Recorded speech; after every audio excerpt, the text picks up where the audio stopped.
बिस्मिल्लाहिर्रहमानिर्रहीम। अस्सलाम वालेकुम डियर स्टूडेंट्स, कैसे हैं आप? हमारा आज का जो लेक्चर है वो सेकंड लेक्चर है English on finger tip series का, जिसमें आज हमने प्रेजेंट इंडेफिनिट टेंस पढ़ना है।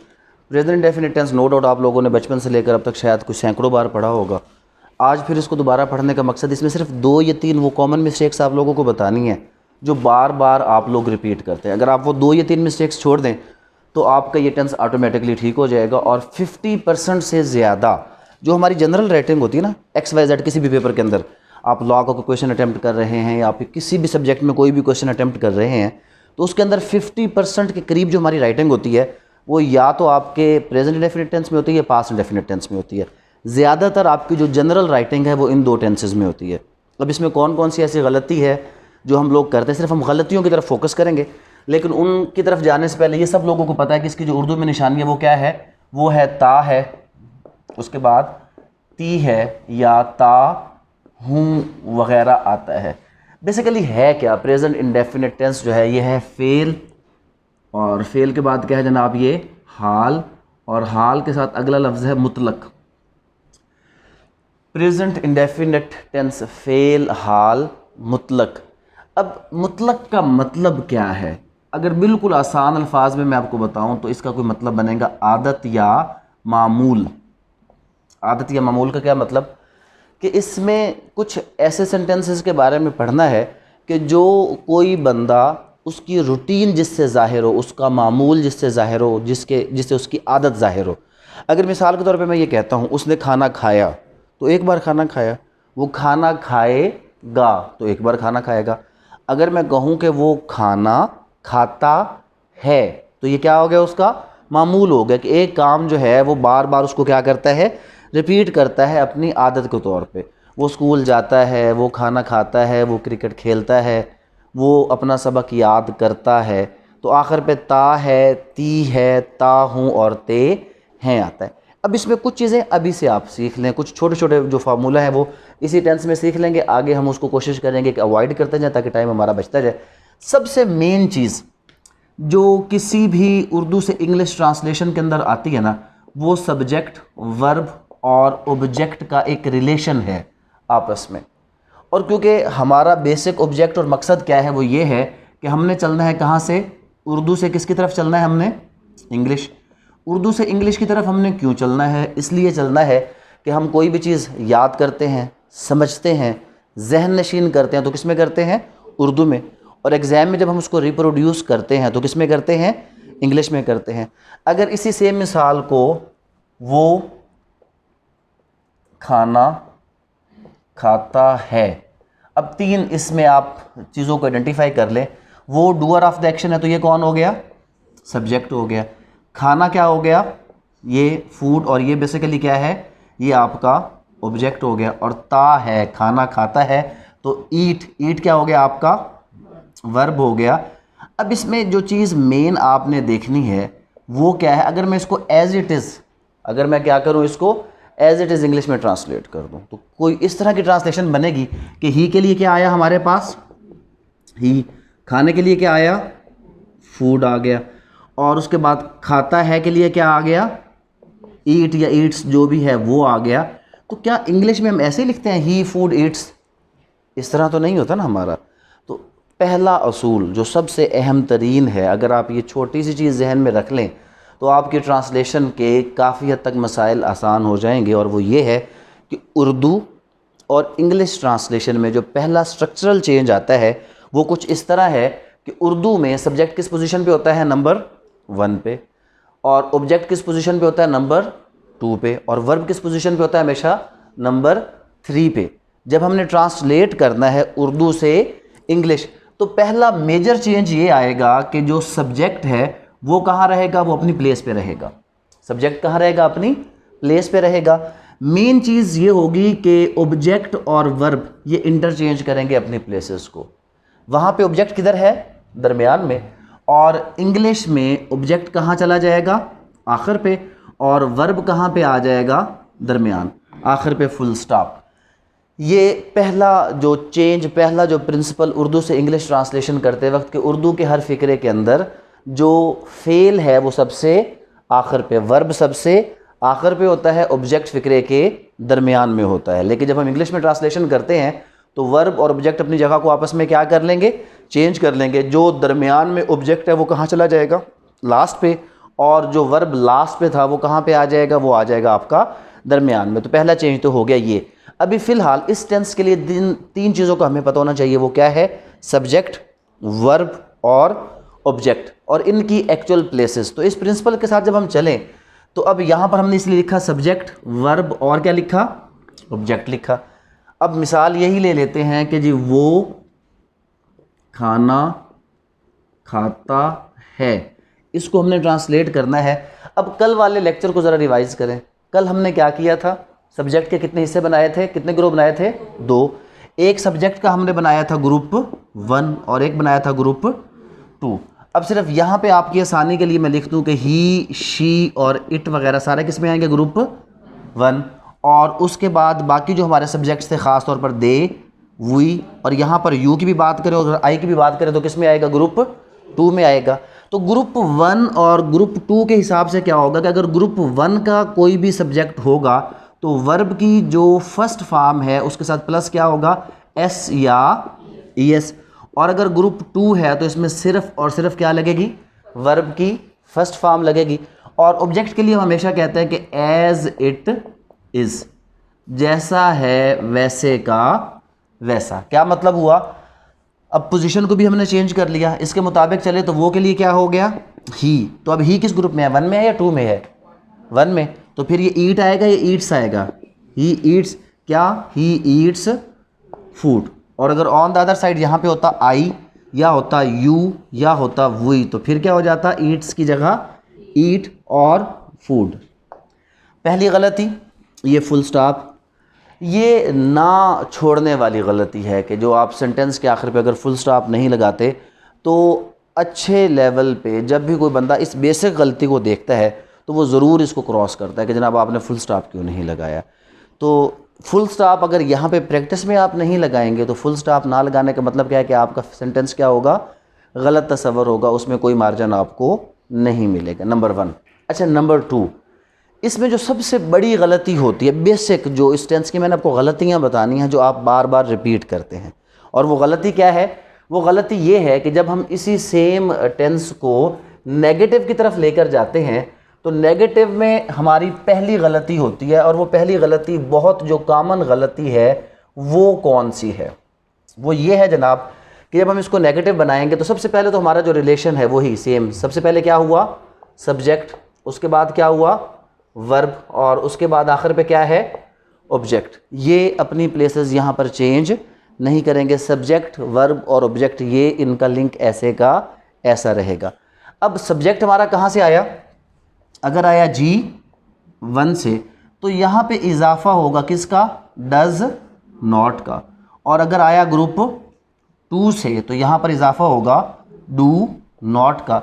अब पहली बेसिक गलती ये है कि जब आपने डू के साथ ES का इजाफा कर दिया तो अब वर्ब की जो आपकी फॉर्म आएगी वो फर्स्ट फॉर्म आएगी, यहाँ पर SES नहीं लगेगा। ये मेन गलती है जो नेगेटिव करते हुए आप लोग करते हैं कि अगर वो sentence he does not Yeats food इस सूरत में आप लिखते हैं।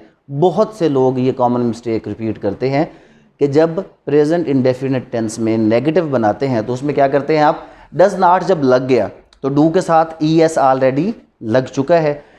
कोई भी आपका हेल्पिंग वर्ब, कोई भी वर्ब सेम फॉर्म में 2 बार रिपीट नहीं होता, तो लिहाजा यहाँ पर S और ES की ज़रूरत आपको नहीं है।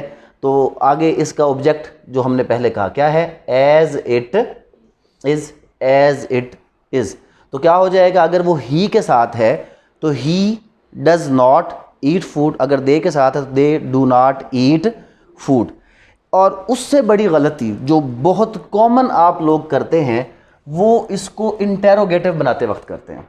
और वो कौन सी गलती है, वो इंटेरोगेटिव बनाते वक्त जो एक कॉमन मिस्टेक आप करते हैं वो ये करते हैं कि ये रिलेशन तो हमने हमेशा क्या करना, सब्जेक्ट, उसके बाद क्या हो गया, वर्ब, और उसके बाद क्या हो गया, ऑब्जेक्ट हो गया, ठीक है।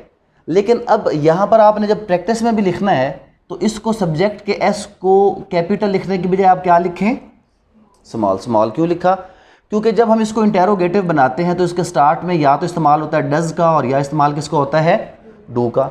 अगर सब्जेक्ट ग्रुप 1 का है तो डज, और अगर ग्रुप 2 का है तो फिर क्या हो गया, इसमें डू हो गया। तो वर्ब की कौन सी फॉर्म आएगी, फर्स्ट। यहाँ पर भी कौन सी फॉर्म आएगी, फर्स्ट। कोई एस ई एस इसलिए नहीं लगेगा कि वो ऑलरेडी क्या हो चुका है, इसके साथ इस्तेमाल हो चुका है। ऑब्जेक्ट हमेशा क्या आएगा, एज इट इज़। अगली मेन एक तो गलती ये आप लोग बहुत रिपीट करते हैं कि सवालिया निशान नहीं लगाते। सवालिया निशान ना लगाना, कोई भी आपका सेंटेंस क्या तस्वर किया जाएगा, हमेशा गलत तस्वर किया जाएगा। दूसरी जो इसमें इससे बड़ी गलती वो ये होती है कि जैसे अभी यहाँ पे हमारा सब्जेक्ट कौन है, ही की मिसाल ले रहे हैं या किसकी मिसाल ले रहे हैं, दे की मिसाल ले रहे हैं। तो भाई जब ये सेंटेंस केस में अब जो पहला आपका लफ्ज़ है वो डज़ है, तो डज़ का जो पहला लेटर है डी वो कैपिटल आ चुका है। अब इस ही को इस तरह कैपिटल में लिखना ये क्या है, गलत। अब आपने क्या, हाँ अगर वहाँ पे प्रॉपर नाउन है जो किसी शख्स का नाम है, किसी शहर का नाम है, किसी रिलीजन का नाम है, किसी लैंग्वेज का नाम है, तो फिर तो डेफिनेटली प्रॉपर नाउन होगा, तो पहला आपका लेटर क्या आएगा उसका, कैपिटल। और अगर वो प्रॉपर नाउन नहीं है, कॉमन नाउन है, कोई प्रोनाउन है, तो फिर हाँ अगर यहाँ पे वो आपका जो प्रोनाउन है वो कौन सा है, आई, तो आई हमेशा किस में आएगा, कैपिटल। उसके अलावा वही है या उसके अलावा दे है, जो भी है, ये हमेशा किस में आएंगे, रनिंग में आएंगे। दूसरी बड़ी गलती यहाँ पर आप लोग ये करते हैं। उसके बाद एक और जो आगे हम इससे चलें तो एक और गलती जो आप रिपीट करते हैं वो करते हैं नेगेटिव इंटेरोगेटिव बनाते वक्त। कौन सी गलती, नेगेटिव और क्या बनाते वक्त, इंटेरोगेटिव। नेगेटिव इंटेरोगेटिव में बेसिकली क्या है कि एक छोटा सा फार्मूला याद रख लें। जब भी आप नेगेटिव इंटेरोगेटिव बनाएंगे तो जो नॉट का इस्तेमाल है, किसका इस्तेमाल है, नॉट। तो नॉट और जो आपका मेन हेल्पिंग वर्ब है ये हमेशा ब्रेक होंगे। सब्जेक्ट इन दोनों के दरमियान में आएगा, ये इकट्ठे नहीं रहेंगे। मतलब आप ऐसा नहीं करेंगे कि सब्जेक्ट को यहाँ पे लिखें, फिर क्या आ गया आपका वर्ब, और आखिर पे क्या आ गया आपका ऑब्जेक्ट आ गया। अब यहाँ पे लोग क्या करते हैं कि डज लिखा और उसी के साथ क्या लगाया, ही, डज नॉट ही, और आगे लिखा ईट और फूड। ये क्या हो गया आपका फिक्रा गलत। क्यों, क्योंकि ये जो आपका सब्जेक्ट है ये इन दोनों के किसके आना है, दरमियान में। विल हैव है तो उस सूरत में वो भी ब्रेक होगा। जितने भी आपके ऐसे हेल्पिंग वर्ब जो कंपाउंड होंगे, जो दो अल्फाज से मिलकर बनते हैं, वो हमेशा क्या हो जाएंगे, ब्रेक हो जाएंगे, और सब्जेक्ट क्या होगा उनके दरमियान में। तो यहाँ पे आपका जो डज नॉट आप अगर यूज़ करना चाहते हैं तो सब्जेक्ट क्या आएगा, डज और नॉट के किधर आ जाएगा, दरमियान में। तो ये गलत हुआ। तो ये एग्जैक्ट क्या बना, does he not eat food. और अगर डू के साथ चलेगा तो क्या चलेगा, do I not eat food. यहाँ पर जो आपकी ट्रांसलेशन की एक्सरसाइजेज आती हैं, ख़ास तौर पर जो आपकी ट्रांसलेशन की एक्सरसाइजेज एग्जामिनेशन FPSC लेता है या जुडिशरी के इम्तिहान होते हैं, वहाँ पे एक वो छोटा सा प्रिंसिपल, एक छोटा सा रूल इंग्लिश का देता है, और सिर्फ ये देखता है कि आपको उस रूल का पता है या नहीं पता। बड़ा सिंपल सा सेंटेंस होता है, बट एक्चुअली उसमें वो रूल देख रहा होता है कि इस शख्स को रूल का पता है कि नहीं पता। अब फिक्रा हम अभी एग्जाम्पल में क्या लेकर चल रहे हैं, फिक्रा क्या है, वो खाना खाता है।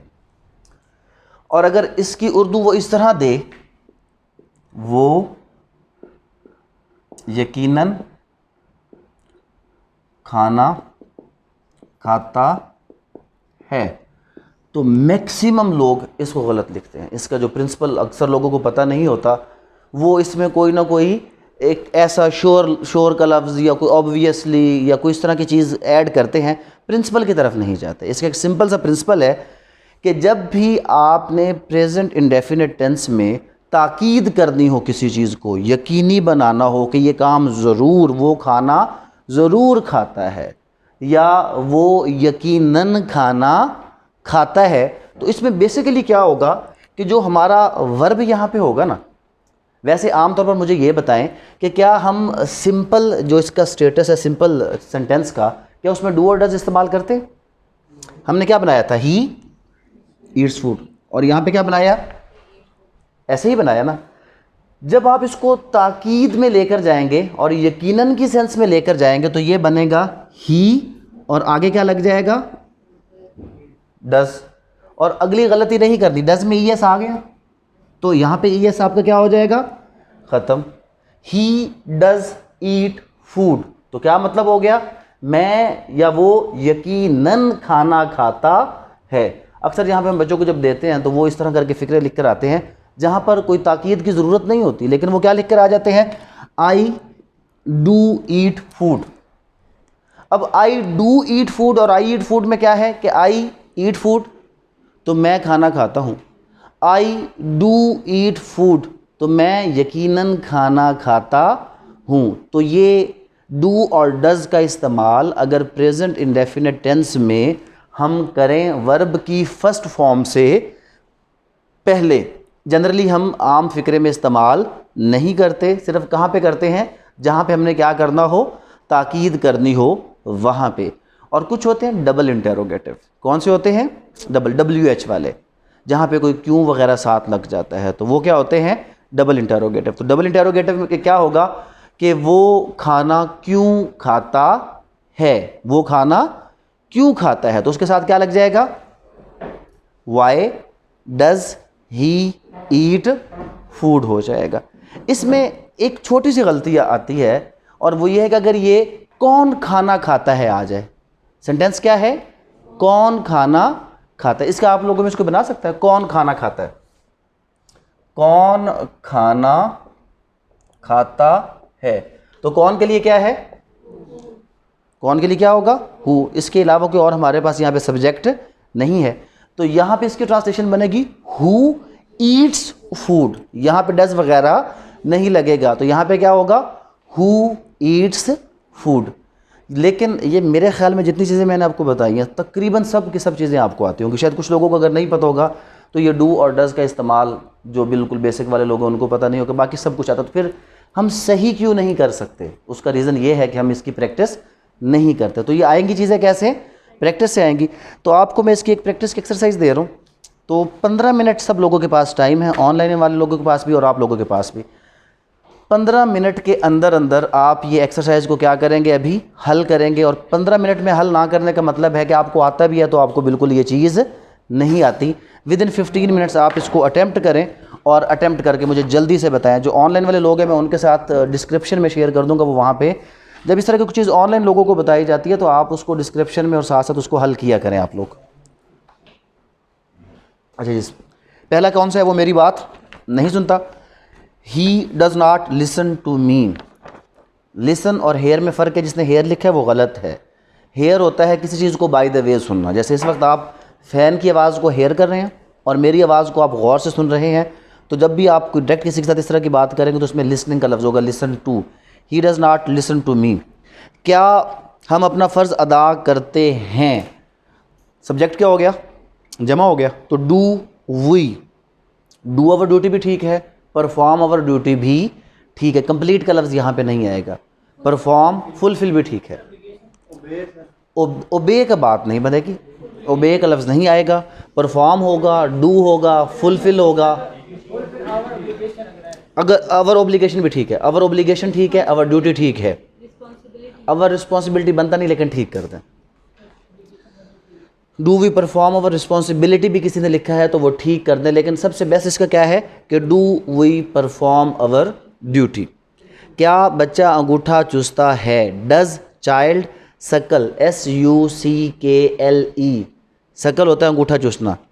और अपना अंगूठा या खाली अंगूठा, खाली अंगूठा तो थंब आएगा, अगर अपना अंगूठा होता तो फिर क्या होता, हिज।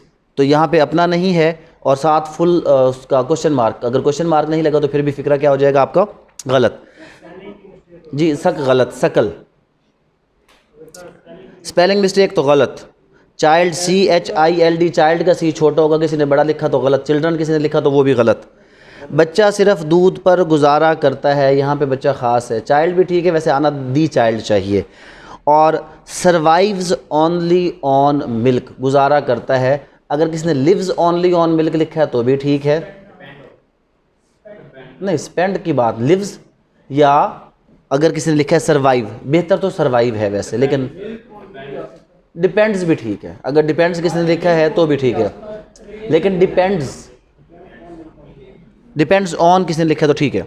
बेबी नहीं, बेबी भी अगर किसी ने लिखा है तो फिर भी ठीक कर दें। बेबी भी लिखा है चाइल्ड के लिए तो ठीक कर दें। Rely on. अगर रिलाई ऑन वैसे और चीज़ होती है, लेकिन अगर किसी ने चलो लिख दिया है तो सही कर दें। ये दुकानदार कच्चे फल नहीं, बस बातें आपस में नहीं करनी। ये दुकानदार कच्चे फल नहीं बेचता। This shop keeper does not, यहाँ तक तो कोई कंप्रोमाइज़ नहीं है। इस इधर तक जिसने जो गलती की उसको काट दे। This shop keeper does not sell, कोई सेल किसी ने लिखा है तो वो गलत करना है। SELL, सेल के अलावा जो भी लफ्ज़ लिखा है वो गलत। सेल्स जिसने किया तो उसका तो मुझे बताएं जिसने सेल्स लिखा है। सेल्स वाले का नाम ज़रा बोलें, क्योंकि मैंने जो ये गलती है ना कि डज के बाद सेल्स, ये गधों वाली गलती है। तो कल से ऐसा करते हैं हम लोग, बाकायदा तौर पर एक मैं तस्वीर बनवाता हूँ, उसकी क्या कहते हैं वो मंगवाता हूँ, वो जो सींग होते हैं ना गधे वाले, वो सींगने क्या होते हैं उसका कान शान। तो जो बंदा ऐसी गलती करेगा सामने वीडियो में खड़ा करके उसके सर पे वो लगा के उसके साथ वो ताज के तौर पर, ताकि उसको पता हो कि आज के बाद मैंने दोबारा ये गलती नहीं करनी। किसी ने की ऐसी सेल्स लिखा है? किसी ने सेल्स वाला पेपर मुझे बताना जिसने लिखा है।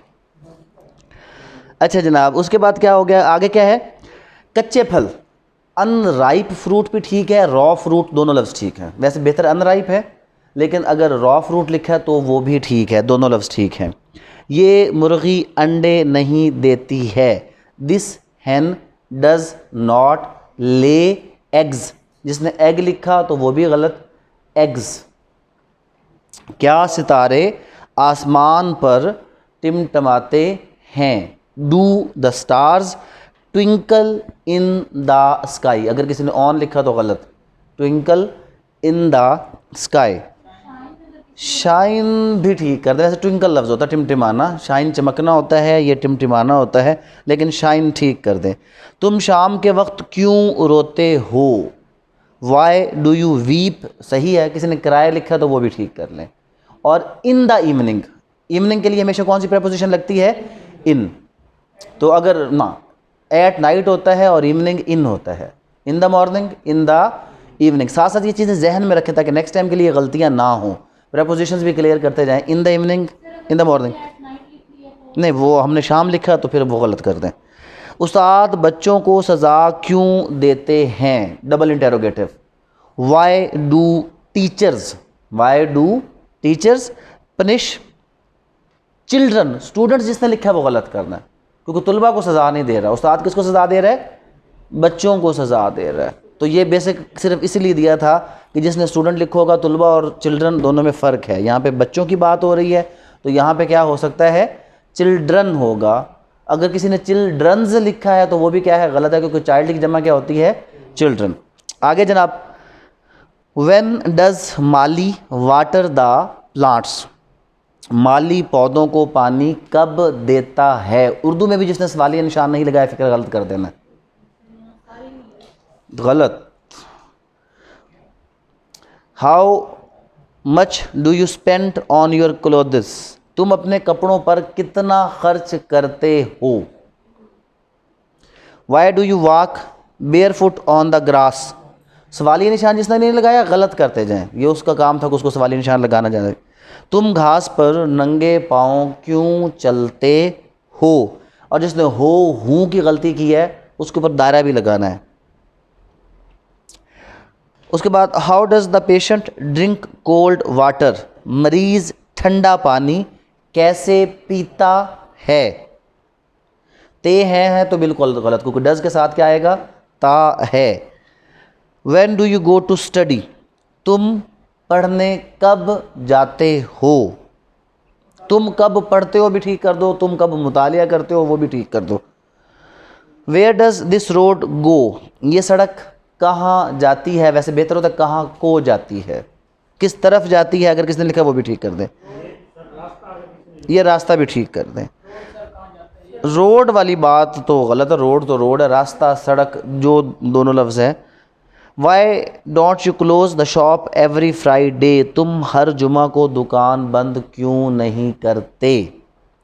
Y do government employees take bribes, सरकारी मुलाजमीन रिश्वत क्यों लेते हैं? Why do Pathans take strong tea, Pathan तेज़ चाय क्यों पीते हैं?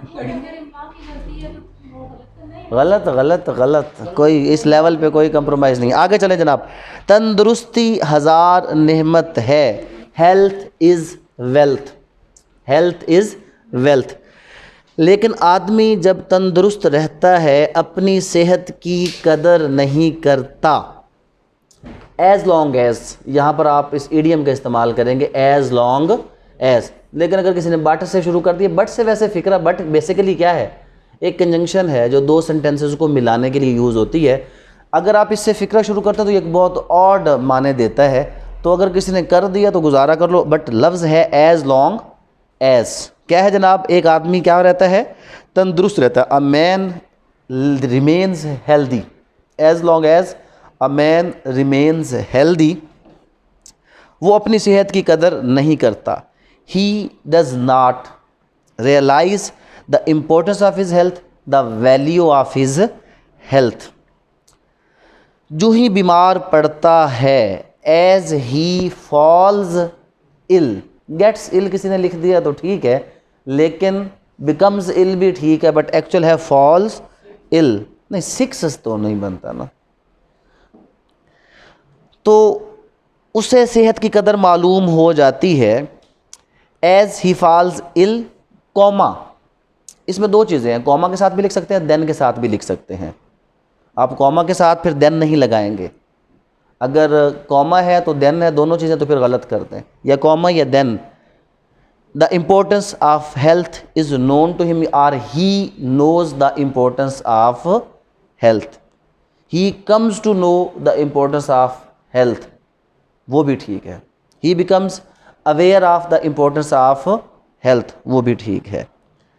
तंदुरुस्ती हो तो खाने पीने में भी जी लगता है। A healthy man enjoys eating, a healthy man enjoys eating. सेहत गिर जाए तो कोई भी चीज़ मज़ा नहीं देती। अ मैन, इसमें ब्रोकन हेल्थ भी हो सकता है। उसके अलावा जी अनहेल्दी लफ्ज़ बनता नहीं, अगर किसी ने लिख दिया तो चलो गुजारा कर लो, ठीक कर दो। फिर एन अनहेल्दी मैन अगर किसी ने लिखा, वैसे अनहेल्दी लफ्ज़ है सही, एन इल पर्सन किसी ने लिखा तो ठीक कर लें, लेकिन an ill person. Enjoys nothing, does not enjoy anything या इंजॉयज़ नथिंग, दोनों सूरतों में ठीक कर दे। किसी ने डज नॉट इंजॉय एनीथिंग लिखा है वो भी ठीक है, इंजॉयज़ नथिंग तो वो भी ठीक है। बीमार आदमी हर वक्त अपने दोस्तों से बिला वजह उलझता रहता है। The sick man, the sick person always quarrels with his friends for no reason। Last क्या था जनाब, सेहतमंद लोग रोज़ाना वर्जिश करते हैं। Healthy people take exercise daily, takes जिसने लिखा वो तो बिल्कुल गलत है। Healthy people take exercise daily, ज़्यादा लोग हैं तो वो फिर उसमें यकीनन वाली बात आ जाएगी, टेक आना चाहिए यहाँ पे, एम्फेसिस ना करें। डू भी किसी ने लिखा तो ठीक कर दें।